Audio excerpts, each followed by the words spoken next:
Are you ready for yet another regime change war against one of the largest oil producing countries on the entire planet?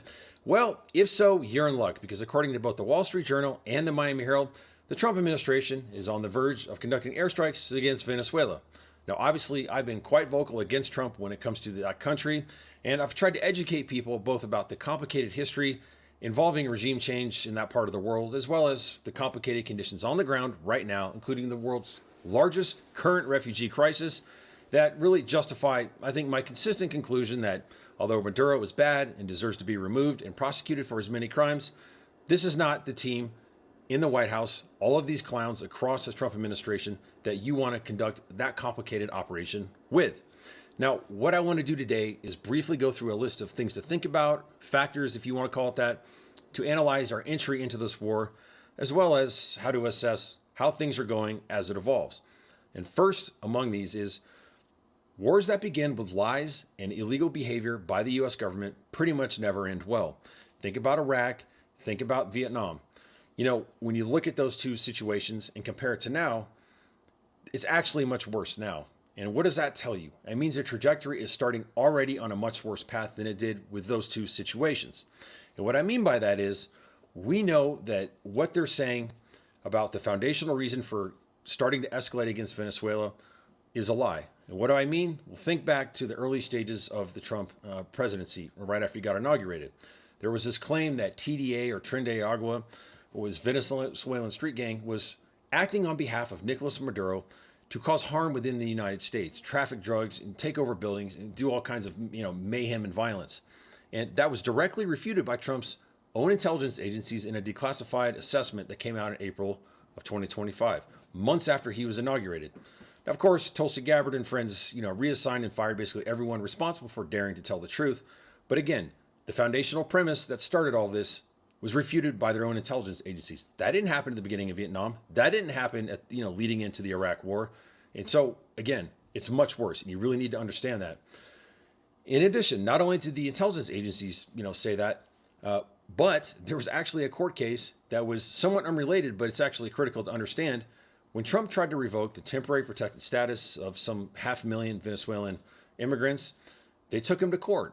And one of the things the Trump administration had to prove in that case, after months of litigation, discovery, the ability to get experts, marshal evidence, and step into the crucible of litigation, not an emergency hearing, they were unable to produce any evidence or expert witnesses in support of their claim, like that they were stating on social media and out in the world, and even during the campaign, that Tren de Agua or TDA was involved in the United States causing harm. In fact, the only evidence presented was by the plaintiffs, which produced 3 experts saying that TDA, like other Latin American gangs, really has no operational presence in this country. And that's what the court found. Again, 2 official findings showing that the reason we're escalating in the first place against Venezuela were complete lies. So where do you think it's going to go from here? And then think about this campaign of mass murder, and again, what I think probably qualifies under our terrorism statutes as state-sponsored terrorism, blowing up these boats all across the Caribbean. Pretty much every international law expert that's looked at it, even ones that are Republican, like Richard Painter, the former White House ethics counsel under George W. Bush, have agreed this is blatantly illegal. And when you look at that, I could go through all of the lies or the circumstances, but just to be brief, there's one thing that lays everything bare. Pete Hegseth has said these people are so-called narco-terrorists. That's a made-up term, doesn't actually exist under American law, and that they're as dangerous as Al-Qaeda. That's what he said last week on Twitter. Yet we let 3 of these people go. We didn't detain them to interrogate them and get intelligence. You would never do that if what they're saying is true. We didn't prosecute them or even try to hold them. You would never do that if what they're saying is true. And we never even identified who they were. We just let these so-called dangerous as Al-Qaeda people go back, into their home countries. When have we ever done that with actual terrorists? Never, because they're lying. Again, the key thing to understand. In addition, look at how we've handled this diplomatically. It's a matter of common sense, of course, that if you're going to try to attack a country or engage in regime change, you want to have the buy-in and the consensus of at least the surrounding countries. And here that is Brazil and Colombia. And even better, you'd like to get international consensus as well. And I'll get to that, why that's important, a little later in the video. But what have we done here? We've pissed all over Colombia and Brazil. Let's talk about Colombia. We revoked the diplomatic status of their president, Gustavo Petro, and issued sanctions against him because Trump was personally irritated at the fact that he basically described what was happening in the Caribbean Sea, blowing up these boats, is probably illegal, probably murder. Okay, so one of our oldest allies in South America, who we fought, Pablo Escobar with, who we helped, develop a drug interdiction, one of the most successful of any ally we had in the entire world, a country that has bled more than anybody to stop the flow of drugs into the United States. We completely alienated them and made them our enemy now. Well, look at Brazil. Okay, what do we do with them? Trump issued 50% tariffs against that country with whom we have no actual trade deficit. And he did it expressly, according to his own social media post, to punish them for daring to prosecute Jair Bolsonaro, the insurrectionist, coup plotter, traitor who tried to overthrow the government. I mean, you could not do this any worse, and it could not set up in a fashion that was just even more stupid, failure to plan, all of it, utterly ridiculous. So, and that goes to show you that this administration is incapable of thinking one or two steps ahead. It's whatever it meets Trump's toddler emotions in the moment, and that's not how you conduct wars. It's not how you conduct strategy. Now, when we kind of move forward on this, you think about the fact this is happening also during a government shutdown and the complete lack of oversight. Those are interrelated.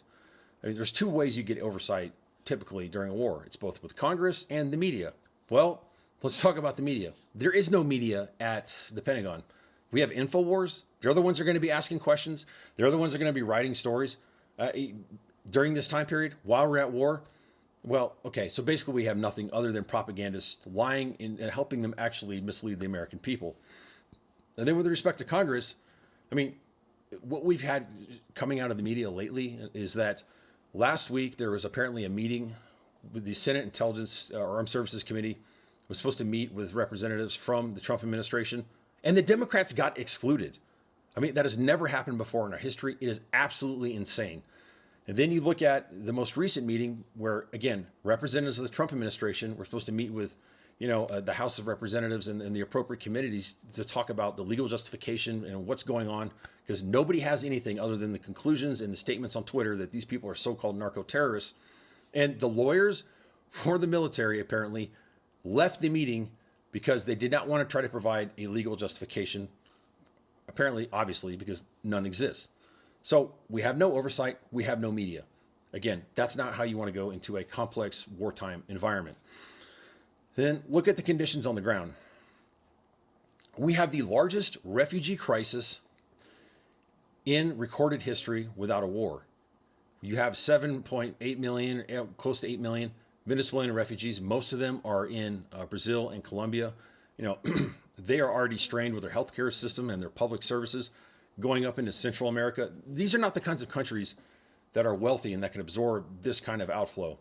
And when you add on top of that the collapsed healthcare system and the fact that these people are basically unvaccinated, and you've already had, huge outbreaks of measles and diphtheria and other kinds of vaccine preventable situations that are highly communicable, what do you think happens when you drop a war on top of that refugee crisis where disease is prevalent and people are not vaccinated? More people are going to leave, and refugees together in a camp, going up through the Darien Gap, going through the jungles, are obviously there's going to be more and more outbreaks. And again, do you want to have that situation occur when we have RFK Jr. at the head of Health and Human Services, when we have the government shut down, when we have the Centers for Disease Control, the people who are supposed to monitor for diseases and pandemics, either not there because of the shutdown or they've been fired because of all the cuts by Doge and other people in the Trump administration? That's a perfect storm. It's not what you want. It's horrible. So put all these things together. And the final thing I want to leave you with is not just look how we're getting into this war, not just look at, how we've completely screwed up the regional situation with Colombia and Brazil. Don't just think about, we're in a shutdown and there's no oversight and what we're not being actually told. Think about the refugee crisis, but also the long-term second and third order effects. I talked about regional buy-in, that you want to at least have the countries in that area or in that hemisphere before you conduct a war. You want to have their consensus. Well, obviously you want to have international consensus as well, if possible. And the reason is very important. It's not just about that conflict. It's about the fact that is the only limiting factor that's going to prevent countries like Russia and China and other aggressive states from taking what you did and using it as a model in their parts of the world. You see, what is going to be the restriction on, let's say, a country like Russia from attacking another neighbor? They can say, well, look, you attacked Venezuela. You didn't go to the UN. You didn't get buy-in. Like you didn't even ask the local countries if that was okay or if they agreed with it. And that's what we've basically done. We've created a model for future aggression.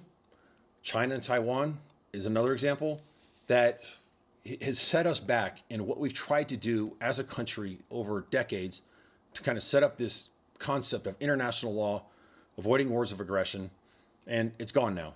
So much work over so long, destroyed quickly. So when we look at all this, think about these things as we get into this war, as it progresses, and understand, I hope that this works out, but I'm not optimistic. And even if we do remove Maduro, what are we going to do the day after? Remember what happened in Iraq. We're very good at defeating militaries, face to face, but we're very bad so far at thinking about what are we going to do when the next day comes, the next month, the next year. We're not going to fix Venezuela's collapsed healthcare system by just knocking Maduro out. 40,000 doctors left Venezuela over the past 3 to 5 years. Killing Maduro, defeating their military is not going to bring them back immediately. There's a lot of planning, and we've gutted the State Department. We've destroyed USAID. We've destroyed and gutted the Foreign Service. The experts that typically would be in our government to help that country rebuild and give the new administration, if there is one, an opportunity to thrive and do well, that's gone. It's literally kicking over the hornet's nest and walking away. And that's how you end up in situations, potentially, like Haiti, where you have the group that was kicked out of power. They have a bunch of guns. They're going to keep fighting. And we know all about the history of Central and South America, rebel groups, armed conflict, the continuation of that over many decades. So hopefully it doesn't go that way. I wish the best for the Venezuelan people. I'm thinking about the refugees.